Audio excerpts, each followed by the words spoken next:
across our lives. What I am more surprised at with the government is that they've never put in the simplest measures that were obvious to take, and particularly around ventilation of schools, of workplaces, of public spaces.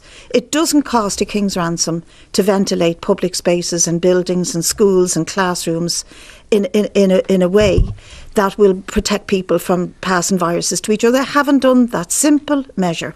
And then there's a whole load of issues around we will come back. Schools are in a heap. And, what is going on? Well, first of all, we knew when we reopened the schools that 80% of our schools are not properly ventilated.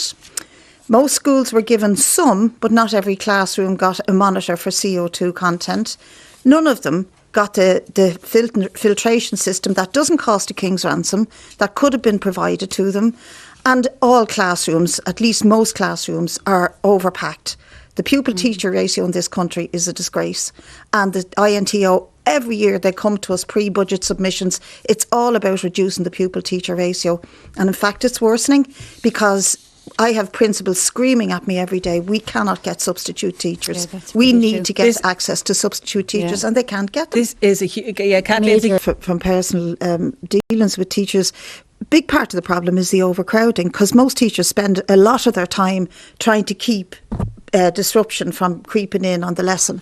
So how are they going to keep their masks on them, because kids mess about and pull and all the rest of it, and they're bound to feel uncomfortable. So that's not a solution.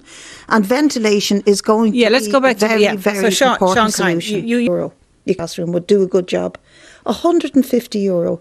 It's outrageous that they're not providing them. And they've known this. They've known this because architects like Orla Hegarty have been screaming at you. She's been writing to the government saying, please do this. These are people who understand how spaces are ventilated, how they work, how they should be built and all the rest of it. And you just ignore them. And Norma Foley sounds like a broken down record. Schools are safe, schools are safe, schools are safe. But the actual evidence is the contrary. But there's been no shortage of